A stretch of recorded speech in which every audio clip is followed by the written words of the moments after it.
Welcome to another episode of Well-Adjusted Mama. This is a podcast dedicated to educating and empowering women from preconception, pregnancy, birth, and through early motherhood on wellness lifestyle. I'm your host, Dr. Laura Brayton, and I'm a maternity pediatric chiropractor as well as mother who has hand-selected experts in natural holistic healthcare specialties to shine light on options and choices during this exciting phase of a woman's life. And today I have the pleasure of having a return guest on my show, Dr. Lindsay Mumma, and we talk about her new book, Your Pelvic Floor Sucks, which was a lot of fun. And I really highly recommend picking up the book because there's so much amazing content in there. And it's easy to read and has a lot of humor to it. Dr. Lindsay Mumma is a practicing chiropractor and the owner of Triangle Chiropractic and Rehabilitation Center in Raleigh, North Carolina, which is a multi-disciplinary practice she opened in 2012 after graduating from Palmer College of Chiropractic with the Clinical Excellence Award. She teaches continuing education for the Motion Palpation Institute and moveMentors. Her private practice focuses on rehabilitative chiropractic care across the lifespan and with a specific focus on prenatal and postpartum health. She's a wife, mother to 2 boys, speaker, life enthusiast, and author of the Trimester Series and the Substack publication, Dr. Lindsay Mumma's newsletters. Hi, Dr. Lindsay. Welcome to the show. I'm very excited to have you on today. I'm really excited to be back here. It's been a while since we've gotten to catch up, so I'm grateful for this. Yeah. So this is round 2. You were a guest many years ago on a different topic.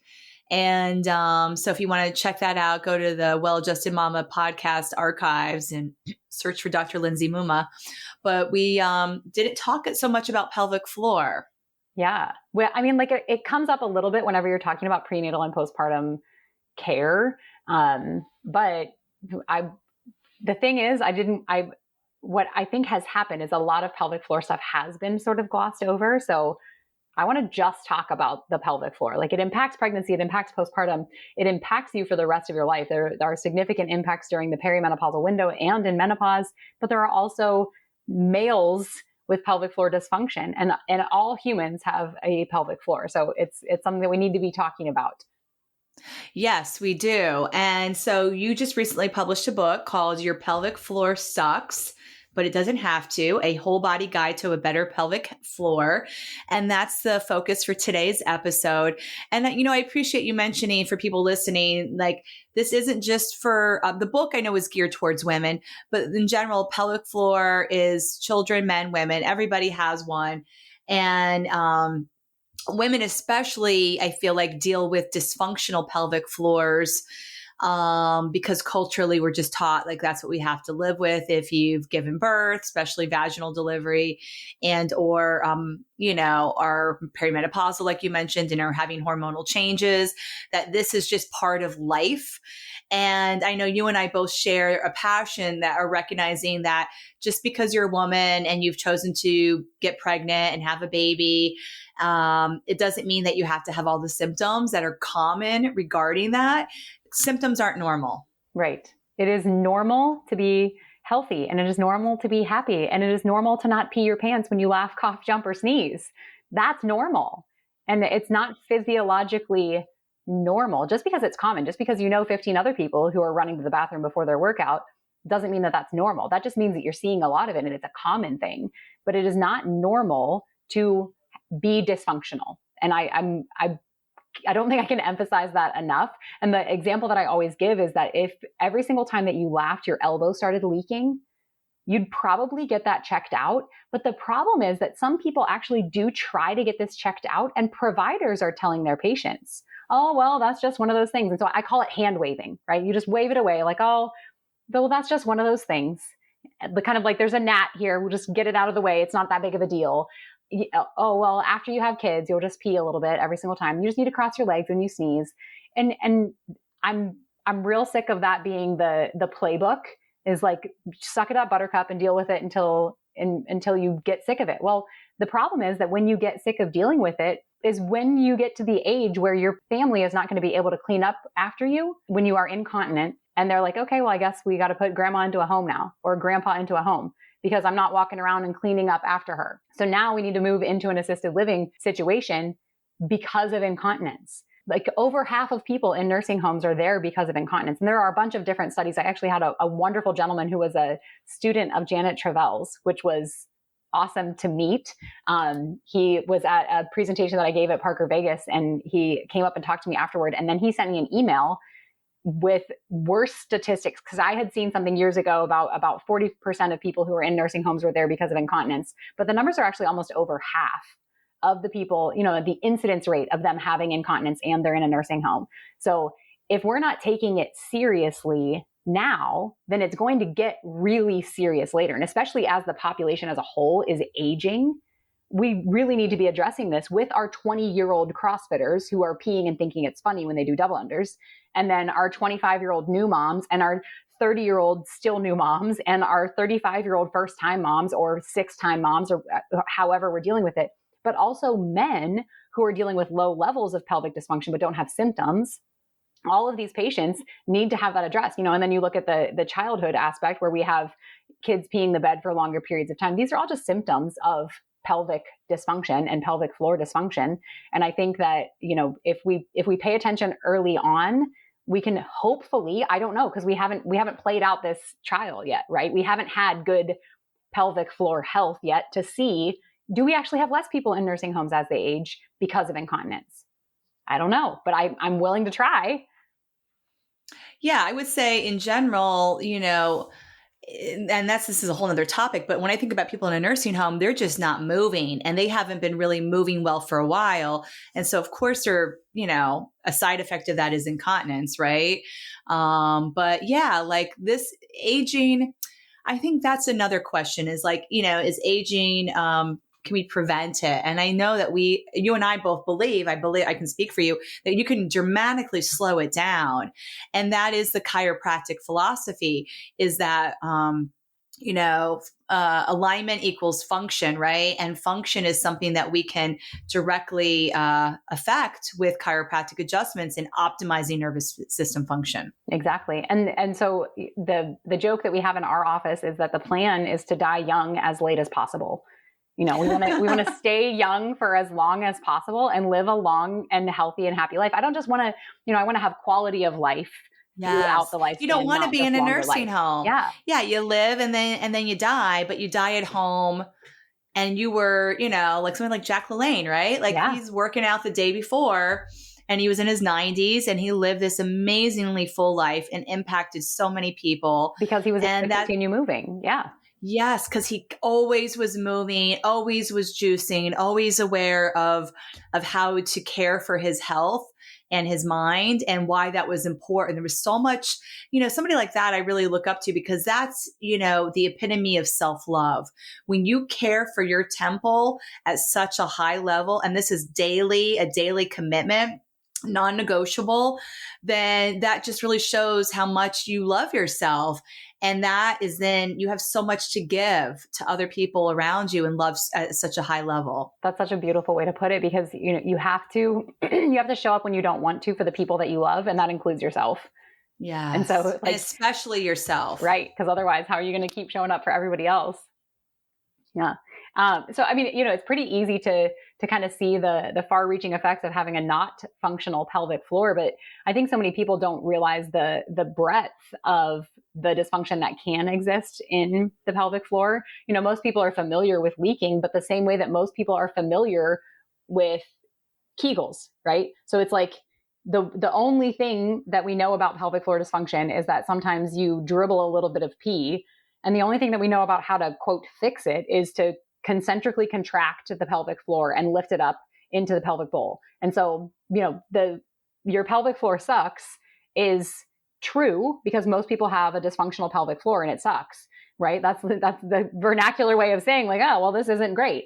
But your pelvic floor sucks is kind of all that people know. The only thing that they know is how to suck their pelvic floor up and into their body, not recognizing that eccentric activity of the pelvic floor. This is a multi-layered bowl that sits underneath of the torso. We're the only mammals whose pelvic floor is entirely underneath of us. So the pelvic floor of an ape or another primate, for example, would be a slightly tilted, their torso is slightly tilted forward. So their pelvic floor is not actually fully weight bearing for them.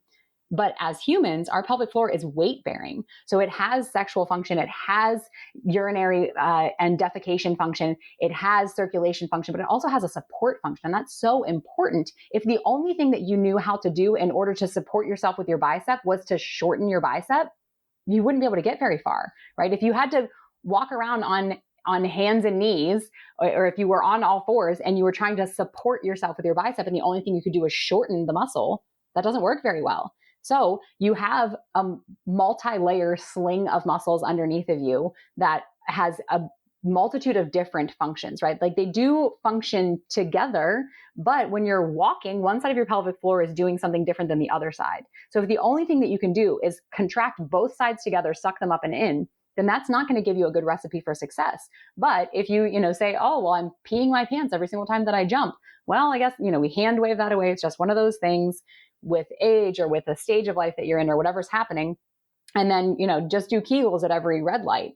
We're not actually getting anywhere. We're not actually moving the needle on any of these, which is why you see like 1 in every 4 and sometimes reported 1 in every 3 women has incontinence. When you get over 65, over half of women have been reported to have incontinence. And 2/3 of those women, from a 2018 poll, 2/3 of the women who had incontinence that was disrupting their daily life did not tell their doctor about it.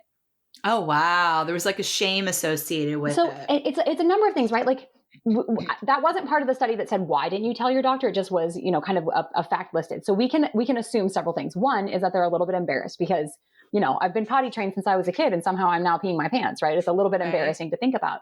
The other part of it though is, are they being heard when they actually share? Is anybody asking them? Right. So number one, are people asking the question? But if they do, get kind of out of their little shame bubble that they have surrounding this, and they say, you know what, I actually have kind of had a little bit of incontinence recently, like a little scared to tell you about this, doc. Is the doctor saying, oh, well, that's a normal part of being 63?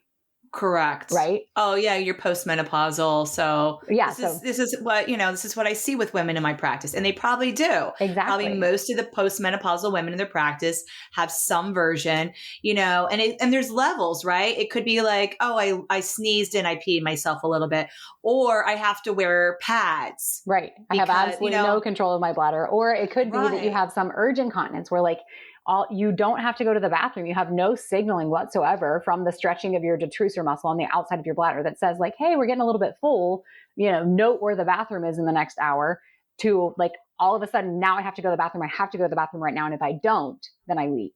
So, there's stress incontinence from when you have increased pressure down on the pelvic floor, which you would get with a cough or a laugh or a sneeze or a jump, and I think people are so used to hearing that that's normal, right, that they then consider it normal. And they just think, okay, well, this is my lot in life. I guess some of my friends are lucky. They don't pee their pants, but others are not so lucky. And, we're all over here peeing our pants. I don't accept that as normal. Again, common is not normal. So we have to kind of recognize what is happening, educate our patients, but also educate other providers, So whenever I have a patient who is being treated for their incontinence, I want to talk to their whatever coach they're working with, or any PT who's on their team, any MD who's on their team, their obstetrician, their midwife, whoever it is, their doula.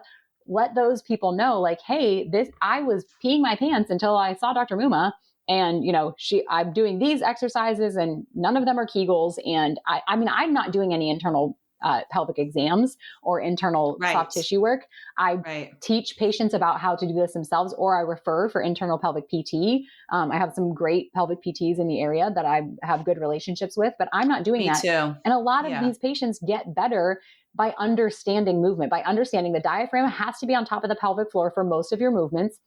And they have to synchronize together. If you're holding your pelvic floor tight all day, every day, and you're just sucking it up to your eyeballs, there's no possible way that your diaphragm can fully function. And if your diaphragm can't fully function, then your core is not going to be stable. And if your core is not stable, your pelvic floor is going to have to figure out how to create stability out of tension, which doesn't really work, right? You need to have mobility worked with stability instead of just tension within your muscles.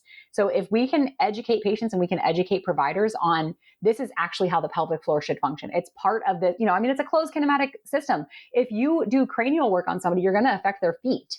If you adjust their feet, you're going to affect their pelvic floor. If you're adjusting their cervical spine, you're going to affect everything within the system, because it's a closed system. We do anything anywhere within the body, it's changing the whole closed kinematic system. But if we're not educating patients, and then they're doing changes within their own energy system, they think that the only way that they're not going to leak is by holding their pelvic floor tight all day. Well, then their pelvic floor is going to get exhausted, and they don't have they just have tension in their pelvic floor without any pliability, without any mobility within those tissues. And then as soon as they sneeze, well, their exhausted pelvic floor craps out. Maybe it literally craps out, maybe it metaphorically craps out, but like their pelvic floor craps out because it's been held tight. And then they get more pressure. They can't withstand that any longer. Right. And like you said, it's not normal for any muscle to hold a contraction for a prolonged period of time. Right. It will exhaust anything. Yep. And build up trigger points, So talking about how that Dr. Hammond was a student of Dr. Janet Travell, which, I mean, in terms of somebody outside of the chiropractic profession who was able to influence the chiropractic profession significantly. Like trigger points. Dr. Travell influenced chiropractors significantly more than she influenced her own profession. She was an MD with a focus on cardiology, and anyhow, but the persistent contracture of a muscle is where you find trigger points. So then, these pelvic pain patients who come in and they're not necessarily having leaking, for example, but maybe they get up 2 or 3 times a night to go to the bathroom. Well, that's not normal physiologic function. When you're resting and digesting overnight, you should be in a state of rest and digest. If you think about it from like an evolutionary standpoint, we're hunter-gatherers living in a sedentary society. So if I need to hunt and gather and I need to stay within my community in order to stay safe, me getting up in the middle of the night and going and rustling through some weeds to figure out where to go to the bathroom is not the safest thing for me to do, right? It's a life-threatening situation to get up in the middle of the night. There's no modern plumbing. There's no indoor toilet. Yeah, you're right. Right. So if I have all this tension in my pelvic floor and then it finally relaxes at night, and that now my pelvic floor is like, oh, okay, well, now that I'm rested, now that my pelvic floor has relaxation, and I can finally be able to go to the bathroom without it being a problem, right? So then I'm going to wake up in the middle of the night, disrupt my circadian rhythm, which is then going to lead to further downstream effects of me not having good quality sleep. So there was a study that I shared in the book of elderly patients who had incontinence, and they received chiropractic adjustments, no additional manual therapy, which, I mean, I do a lot of manual therapy, and it's a big part of like how I practice. I pair the adjustment with manual therapy and with therapeutic exercise, and I send patients home with exercises. But simply adjustments only, no additional manual therapy. Every single one of the elderly patients in the study had improvements in their incontinence. So whether that was they got up less in the middle of the night to go to the bathroom, the amount of urine that they actually like had on a pad, they measured the weight of how much liquid they lost when they did have incontinence. All of these markers improved by chiropractic adjustment, because we're impacting the body in a positive way. When you adjust any joint, you're going to have a response of the tissues surrounding it and actually allow those to relax in a way that they haven't been able to. So if you do adjustments for this patient's pelvic region or lumbosacral region or upper cervical, it doesn't even matter. If you're adjusting anywhere in the patient's body, you're going to impact how much tension they have in their pelvic floor, which is going to allow them to function better. If we have less tension, we have less, I mean, you can immediately see how this translates over to birth, where you disrupt the fear, tension, pain cycle, the Grantley-Dick-Reed talked about, where if you have tension, then you're going to have pain. And if you have pain, then you're going to be scared of it, because pain is a scary metric. Right. And if you can disrupt that cycle. Right. Yeah. If you can disrupt that, then that's huge. And not just in labor and birth, but also just in daily life. If you are less scared, you're less stressed. If you're less stressed, you're happier and healthier. Yeah, that's the parasympathetic, sympathetic nervous system, right? Balancing those two out. The fight or flight, being chased by a tiger is not a place that we want to stay in. That is only meant for those immediate, true, acute stressors. And then it's supposed to resolve.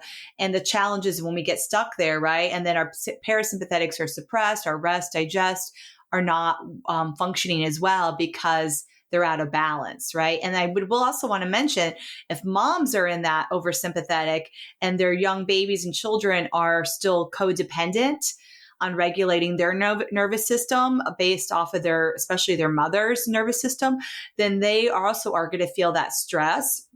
And they're consciously having no idea, right? But they're like, mama's stressed. So clearly there must be a tiger waiting behind that bush, ready to jump out and kill us both, right? Yep. Something about this scenario rings unsafe. That's the message that they're getting, right? We're like not. And so like that is just a human, this is since the beginning of time. As humans, our nervous system needs to feel safe. And I think that the more we can support ourselves with that, and then when there is a true issue going on in front of us, we react to it and we manage it, because I'm not saying that bad things don't happen, but no, they're they not happen all the time. But traffic cannot set your nervous system to think that there's a tiger chasing you, because nobody can sustain that level of constant and persistent stress. It is unsustainable to maintain that. It's unsustainable, and it will create dis-ease. And I do also want to mention that a big aha I've had about this recently is how, like, we all knew that it causes adrenal fatigue, right? And all these person's adrenals are shot. Well, guess what? When we go into perimenopause and our ovaries are naturally getting quieter, the adrenals in a healthy functioning woman pick up the slack. But if they've had decades of exhaustion, they have nothing left to give. And we're going to see perimenopausal symptoms come out of that. That's such a good point. So, having entered the perimenopausal window myself, just from a timeline standpoint, because I'm 37 now, I've been dipping my toe into learning more about it. And I am convinced that this might be the hardest time period in a woman's life, because, like, being a new mom is definitely significantly challenging. It really is. Like, there's not much that's harder than that, because you're sleep deprived and simultaneously just literally trying to figure your life out while you're a completely different person than you were the minute before your baby was born, regardless of how many children you've had, right? Like, that's hard. But if you think back, puberty was hard. Like, that was a hard time to go through. That was hard. The emotional dysregulation that's happening, and like, you're living in a body that's kind of foreign. Well, if you're considering that puberty was hard, and then you think about the window of time wherein women enter the perimenopausal window and into menopause, well, you're still taking care of your kids if you have kids, and you're starting to take care of your parents. So it's like puberty in reverse with responsibilities. Like, that's a lot to put onto someone's plate. So if you have, not figured out some hormone regulation prior to that, and now you enter this hugely, kind of chaotic time period, and you don't have a good sound system within you, that's probably going to be significantly harder than the already challenging part of puberty in reverse with responsibilities. Yeah, that is definitely the case, which is why you really don't want to wait until you're like mid 40s and up, and you really start to have the symptoms to work on it, right? This is like a lifestyle thing that can be addressed much earlier. And, the women in my practice that I've been caring for years that were pregnant are now entering perimenopause, as am I, right? I'm in that demographic. And so I've been learning a lot about it recently because of that. Because you have to. Women, these women are desperate for help. And I think the adrenal component has just been hitting me over the head. So it goes back to that mama self-care that, like, even way, years and years before we get into perimenopause, what are we doing to support our adrenals and maintain healthy sympathetic, parasympathetic balance, the lifestyle, the chiropractic adjustments, all of the things, so that when that time comes, it's not such a shock to our system. Yeah. And then we have to just treat it, right? Yeah. And I will say, your resiliency going into that time period. It's a big difference. I mean, I'm able to support these women without, hormones, which is great. But I'll tell you what, it requires months and months of adrenal support and all the things that I know it, like, if we look at even other cultures, women don't have perimenopause symptoms, right? Like, they just have the wisdom and amazing gifts that come with menopause, right? Because there are really amazing gifts, and they don't have hot flashes and night sweats and all the stuff. So, and that's because that's been their lifestyle their entire life, right? They've just been living health. And so recognizing that perimenopause is not a disease, just like puberty is not a disease. Like getting our period is not a disease. These are very, like there's a reason our bodies do these things. And when they're not able to function normally, that's a wonderful sign that we need to make changes because we're creating this dis-ease within our body. Yeah. And that's, during the perimenopausal time period and menopause is when you start to see increase in pelvic floor dysfunction. And so, if you think of it just simply from a tissue fatigue standpoint, if these tissues have not been functioning appropriately, you lose muscle mass significantly in perimenopause and menopause unless you're actively doing something about it, right? Unless you are strength training, unless you are actually getting better elasticity within your muscles, joints, and bones, because you also lose bone density in this time period. And so those things can all impact how well the pelvic floor is able to function or not. And if it's not, then once you're already there, it's so much harder to come back from than if you actually proactively kind of decide, what, I would like to, and that's the thing is my book isn't just about like taking care of the pelvic floor. My book is about taking care of the body so that the pelvic floor can function. Because the pelvic floor is kind of taking the brunt of most things, right? Yeah. It goes so you're through looking these huge changes. But obviously I'm a chiropractor. That's what we do, right? Like you have to look at the whole body and how everything is affecting it. So if you're holding tension in your body, if your posture is terrible, if you have no ability of actually taking a full core breath because you've been taught for years about sucking in your stomach, or you think that the only way to activate the transversus abdominis is by pulling your belly button to your spine, because really well-meaning coaches and providers have told you this, well, then you're disrupting your ability to actually load your core appropriately, which is going to allow your pelvic floor to function. If you have no awareness of your entire body, or you have no stability within your feet, both of those things will contribute to increased incidence of you having pelvic floor dysfunction, simply because the whole body has to work well together. And if it doesn't, then it won't. So addressing like every single part of this giant puzzle ahead of time. That's obviously, when's the best time to see a chiropractor when you want to get pregnant? Is 3 months before you decided you wanted to think about getting pregnant, right? So that you're seeing a chiropractor for like a year before you even conceive. That would be the most ideal, right? But if we take it back even further, well, ideally, as soon as you're born and you come into the world, we would, we'd start working with you. But the sooner that we can get ahead of some of these issues, I think the better that we'll be able to take care of them.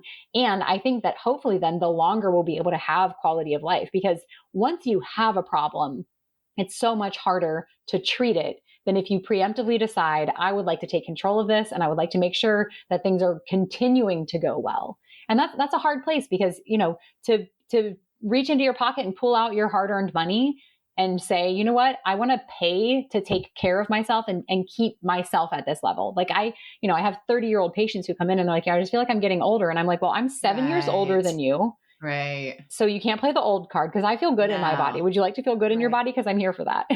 Yeah. Yeah. And age is really just a number. I agree when I hear people in my practice that are younger than me and they're complaining about this ache and this pain. I'm like, no, that's just because you've been neglecting yourself, and that's okay. There's no shame with that, but this is your opportunity to do things differently and do them ongoing. So don't just come in when you're having when it pain, hurts, right? But you can really keep your nervous system operating at the highest level, ongoing, and really prevent so many things that you would never even know you would have. Like I remember, my grandmother having, her, I think it was her uterus prolapse, right? Mm-hmm. She was falling out of her vagina. And at this point they were like, oh, she tried this pessary, like little thing to hold it up. And that was causing all. So they were just like, we're going to do a hysterectomy. She was in her 80s, but like, any surgery that we can avoid is ideal, right? And it's like, she had 4 kids and she was always squatting, and there was all this, I could just see all the force over the years on her pelvic floor. So of course she had a prolapse. Like it would have been shocking if she didn't, right? And then I look at my mom, who had horrible urinary incontinence in the end of her life. And it was just like, I don't want that. Like that was also like a big thing for me. Like I don't want, because I know it's inevitable if I don't take care of my pelvic floor, this is what will happen. It could be decades later. But, when I was after giving birth, I was doing jumping jacks and leaking. I was like, that's not okay. I don't care if I gave birth. Yes. Exactly. So that was my issue. And I, addressed it. And I actually was doing some jumping jacks this morning. I'm like, this is amazing. I'm not Look at peeing me go. myself. It feels really good when your body feels good and you're able to do the things that you want to. And it's hard to prioritize that when you're already, like as a new mom, you're short on sleep and you're like, okay, I have to take the baby to this appointment and we got to get this done. And I only have so many minutes in the day. And how on earth was I busy before I had kids? Because I somehow thought I was busy before I had kids. Somehow, but no, what did clearly I do it all wasn't. day? I don't understand. But like you have so much kind of on your plate, and the idea of taking care of yourself is so easy to fall off. Like you were saying, if you commit to love yourself enough that you're going to show up for yourself when it's hard, then you'll start to take care of these things that way. I see so many people who are like a year or 2 years postpartum and they haven't done anything actually to recover in the postpartum time period. They're still experiencing the same symptoms that they had when they were pregnant, that their OB, hand waved and was like, oh, that'll go away when you're not pregnant anymore.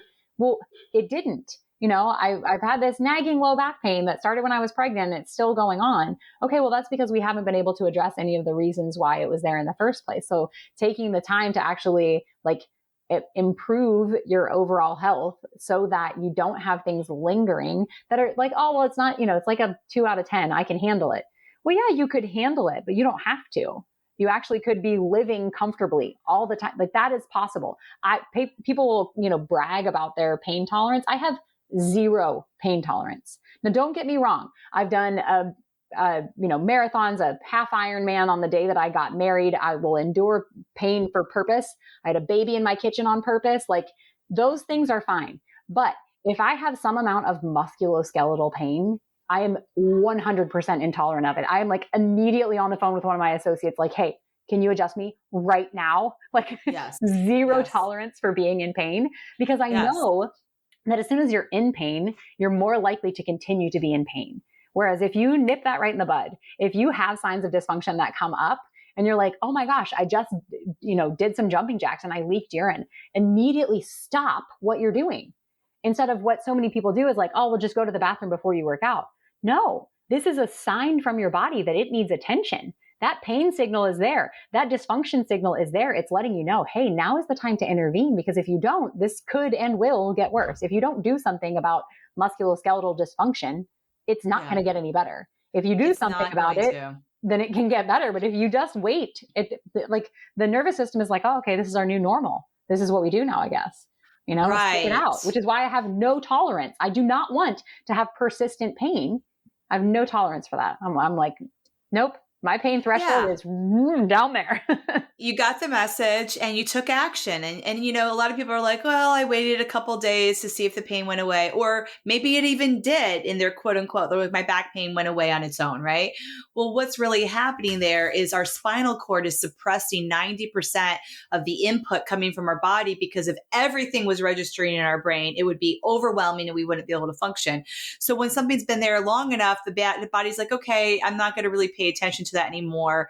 And it softens that information to your brain. It doesn't mean the problem corrected itself or went away, or you pop an Advil and you're masking, you're bandaging the symptom, right? But it's not addressing the root cause. And so, pain is the last symptom. So, if you're having pain, to your point, like that was dysfunction, assuming you didn't have a massive trauma right before that. There was some micro traumas going on there that were creating this dysfunction that you just weren't even aware of. Yep.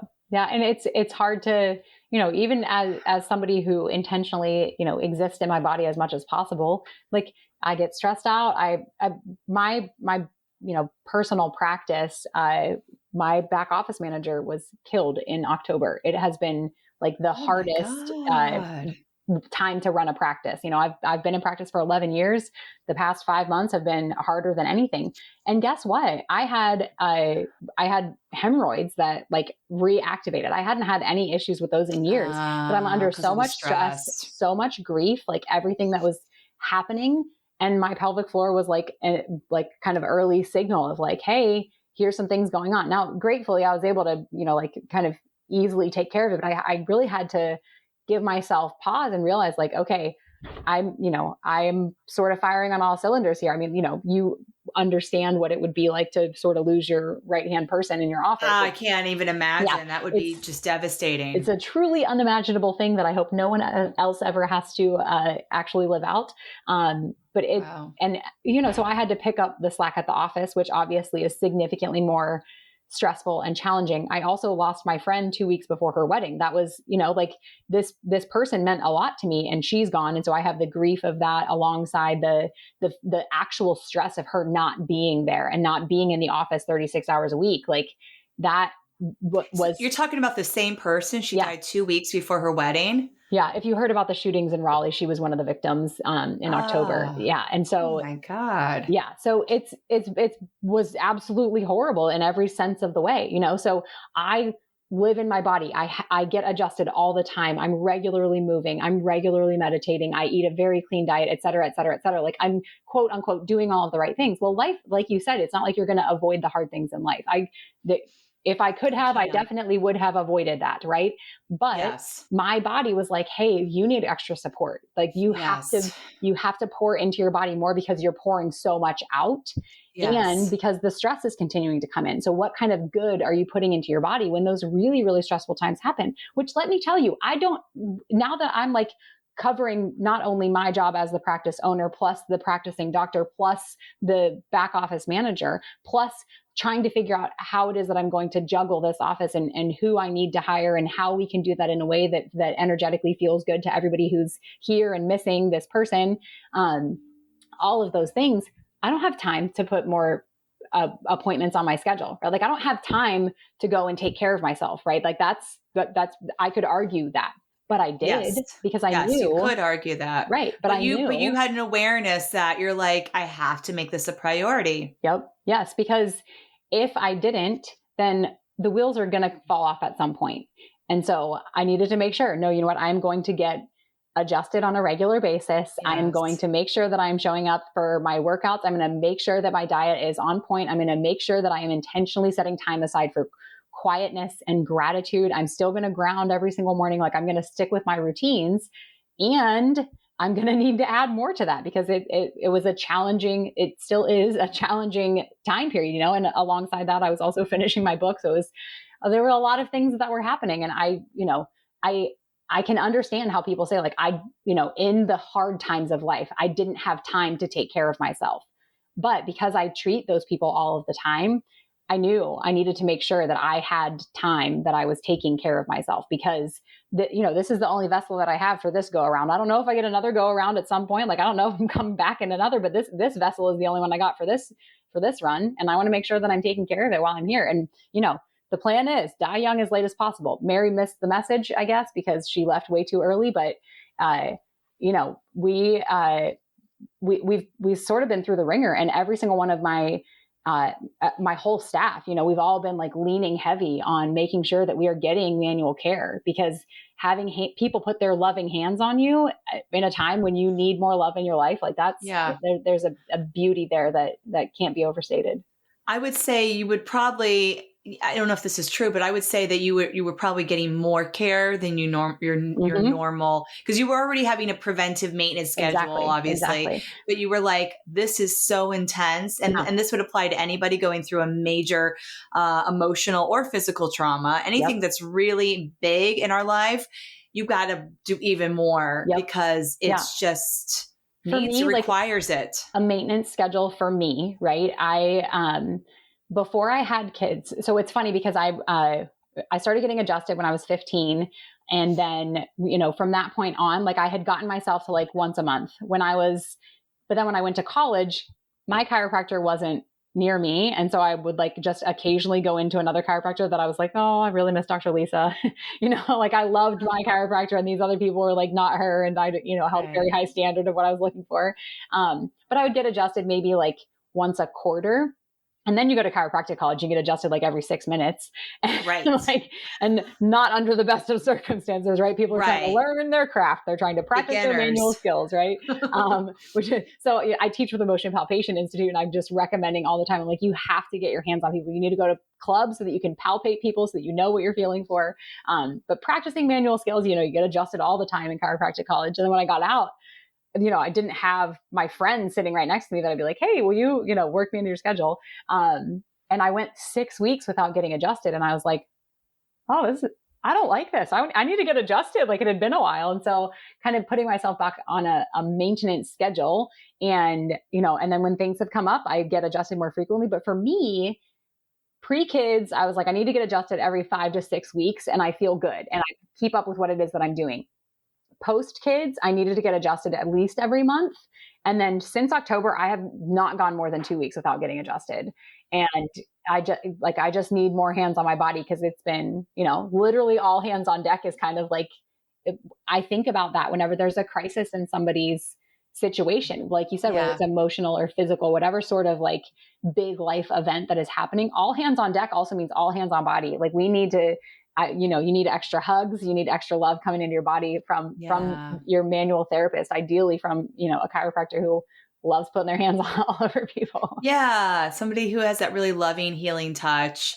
Yeah. It could be certainly a massage therapist as well. There's a lot of amazing body workers out there. Yeah. I know I have biweekly is my schedule. And for me, it's like, I'm a mom with a young child who still likes to get lifted and do piggyback rides, even though he's like 35 pounds now. Yep. And then also I'm doing manual work on people, right, while I'm adjusting them, which is wear and tear on my body. Yep. And, running my own business, there's stress with that. So, I feel my best when I get adjusted twice a month. And, having an associate in my practice, we just schedule it and we adjust each other every 2 weeks, Thursday, 1:00. That's beautiful. It's on the calendar. But there have been times where, like, let's say some additional stress had come up and it was creating, let's say, a headache. And I would reach out to her and I'd be like, can you adjust I know it's not on our calendar, but can you just fix my head, please? Yeah. And she was, I feel so bad for people who are like, oh, when did this start hurting? And when they don't say yesterday, I'm like, oh, I'm so sorry. Because if it was me, it would have started hurting yesterday and I would now be on your table. Like, there's no 3 years ago. I don't know, maybe 5.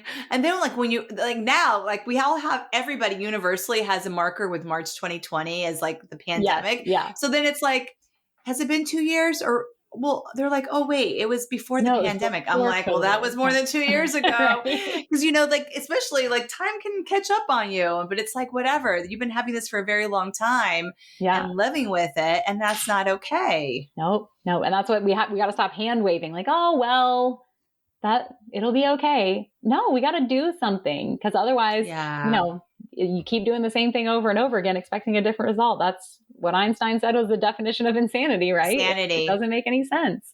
We gotta, up our game a little bit and actually like make improvements to the body. If we're making improvements, then we're heading in the right direction. One of my mentors, Dr. Corey Campbell, he talks about striving satisfied. So, you can be happy where you are and satisfied with your life and simultaneously still striving for better. Like, and I think that that's kind of where we can be, because it's not just, the rat race of like, oh, better, more, more. But we actually can, meet our patients where we are, offer a little bit more education about the things that are truly normal and aren't normal, give them a little bit of information so that they feel empowered. Like, oh, okay, this is different than what I was thinking. Because all I heard was that I was supposed to do Kegels and that didn't seem to work for me. So I thought I was the problem because everybody else was doing the same thing. Well, no, but we can do a little bit better. We can be happy with being able to provide care to our patients and then still strive to maybe do a little bit more, maybe kind of change a mindset about what they think is normal for menopausal women, what they think is normal for postpartum women, what they think is normal during pregnancy, just kind of taking those little steps every single day and striving satisfied. I like that, striving satisfied. I mean, that is the key to manifestation, is like really being grateful for what you have right now. And also like getting very clear of what else do you want to create and bring into your life. Because I think it's true. Like a lot of people are like, oh, I want this. And these are goals. And it's great to have that. But as you're like running towards those goals and you're focused on those goals, you're just totally missing out on all of the beauty that's happening right at this moment. And that's no way to live, right? You're just living from goal to goal. And as soon as you achieve it, you're happy for a day. And then you're like, on to the next thing. Right. And so like, that's not the purpose of life. Right. No. So it is really like being so grateful for everything we have, even if you, are in pain and are suffering, what can you be grateful for? What is working well in your life? And recognizing it's not okay to live in pain. And what am I going to do about it? Yeah. I want to spend a couple minutes to talk about what you've included in your book regarding how to have an optimal pelvic floor. If you could just share some tidbits. Yeah, for sure. So I kind of start out with, we've got to get some basics understood. I need you to understand some anatomy, because I think a lot and when I joke with my patients all the time, I'll tell them some Latin word and I'm like, that means this. And now every single diagnosis you've ever heard and every single piece of your anatomy makes sense because it's Latin. That's all it is. Right. So if you took Latin in high school and you can kind of like pull that out of the back of your head somewhere, that will be helpful. It also makes Harry Potter more interesting because the spells are all just basically versions of Latin. So you're going to levy the corpus. Now the body is going to levitate. It makes sense. But so we start off with some anatomy just to kind of get started on the same foot. We go into breathing mechanics. And that's another one of those things that people will hand wave because they're like, oh yeah, I'm a yogi. I meditate and I'm like into breath work. But so many people are actually dysfunctionally breathing intentionally. They're taking these like massive chest breaths instead of actually expanding and getting full abdominal wall expansion, because most people are sucking in all of the time. So we also talk about preventing yourself from continuing to maintain levels of tension. We get into posture. We get into jaw mechanics. We get into foot mechanics. And all of this is written in a way that I hope, and the feedback that I have gotten so far, it did make bestseller on Amazon a few different times, and it was a #1 new release in multiple new categories. So there is some enthusiasm around this book, which I'm very excited about. But the feedback that I'm getting is that lay people have an easy time reading this, even though I'm talking about pretty complex topics. So we get into nutrition, and that it isn't just, what you're eating, but also what it is that you kind of surround yourself with. And then, specifics on supplements and things that have been studied to be helpful for pelvic floor. And then I also talk about the alternatives, right? And what it looks like to actually do conservative care. Because some people think, well, yeah, I tried conservative care. Actually, a lot of people don't know what conservative care is. You hear conservative and then you think this must have something to do with politics, and it doesn't. It's simply we're trying to conserve the body in the way that it exists, while again, striving satisfied and making improvements to what exists without making actual changes to it. As soon as we, start to alter the body with a scalpel or stitches or anything like that, well, now, implanting mesh, any of those things, now we are no longer conserving the body. Now we're changing the body. And so kind of taking people through what a progression of conservative care looks like, maybe opening their mind up a little bit to, have you considered that the retainer that you have in your mouth might actually be part of what's causing pelvic floor dysfunction. And instead, you could be working with a myofunctional therapist. Or did you know that holistic dentistry is a thing? Just kind of exposing people to new ideas that they might not have thought of. And also doing some mindset work around like, oh, well, I've peed my pants for 20 years and I tried all the things and that didn't work. Recognizing that there are still other things that you can try, and that doesn't mean that you have to give up, and kind of like encouraging people that there is hope to be had here, that you can actually recover from having pelvic floor dysfunction at any point that you decide to. Obviously, like we talked about earlier, it'd be a lot easier if you did it before you were having problems, but if you are having problems, there are plenty of options. And then even going into like, what is the research on surgery, and what are outcomes, because sometimes surgery is necessary. But one of the things that, I don't remember who said it to me, I put it in the book, but you can't unring that bell. Once you have gone down the surgical route, you cannot undo surgery. No, you can wait for a medicine to detox out of your system. You can walk away from, whatever therapies it is that you're doing that are conserving the body. As soon as you have surgery, you have altered your body forever. It doesn't matter that the surgery is over. It doesn't matter that the scar heals. You have completely altered your body. You cannot unring that bell. There's no going back. And so if we can do everything that we can before getting to surgery, surgery will go better.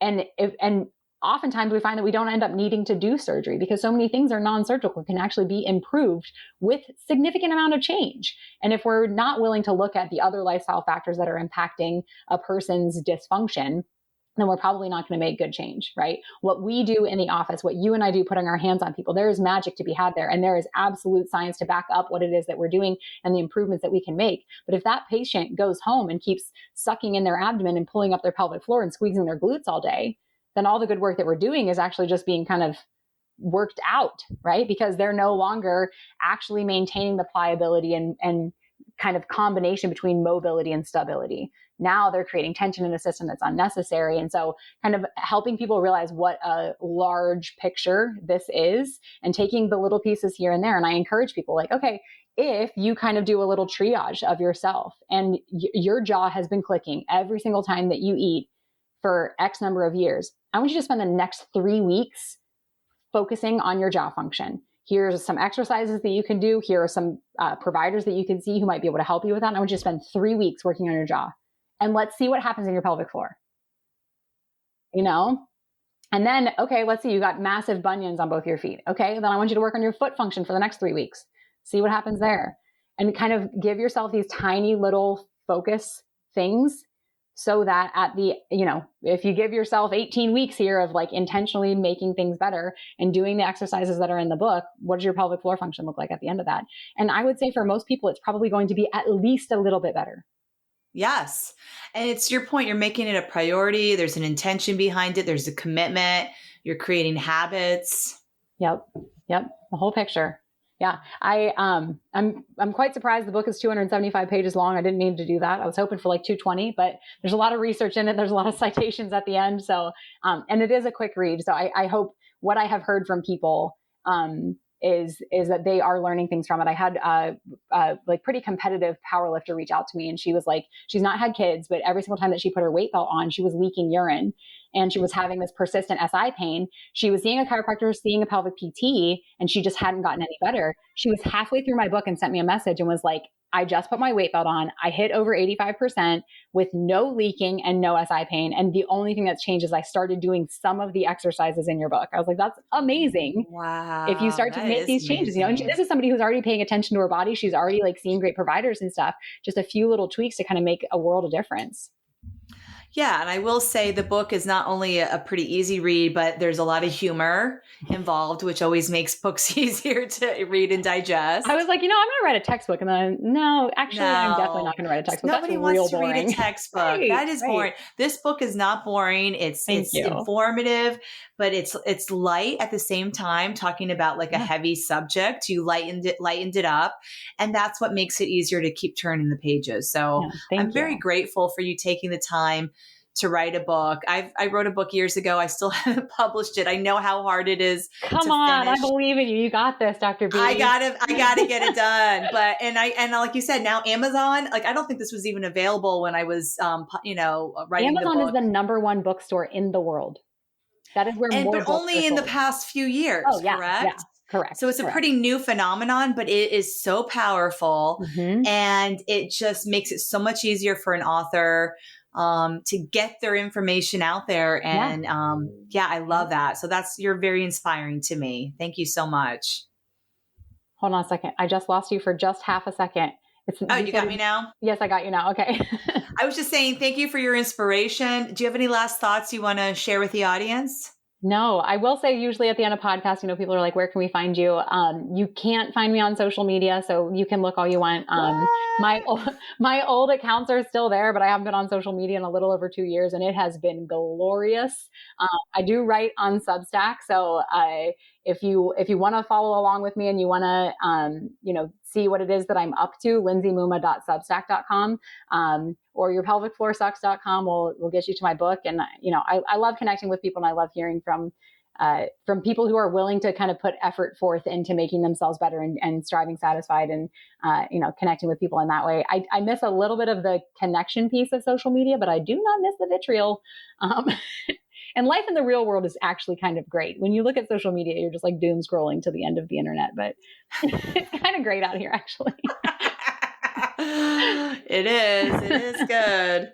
All right, Dr. Lindsay, I really am so grateful for you taking the time to come on the show today. I'm really grateful that you allowed me the chance to talk to you and to your audience. So thank you so much for this. I appreciate it. Well, I had to say, I was very happy to have Dr. Mumma on my show for the second time. What an amazing guest, full of information, knowledge, passion. and just with a heart focused on service, which I really appreciate and I'm very grateful for. Definitely check out her book. It's full of amazing information, important exercises that will change your life. And it's an easy read. It's full of humor. It's lighthearted, but it just focuses on an area that is not getting enough valid scientific information out there to women specifically. So this is a way to empower your health and recognize that everything is all connected.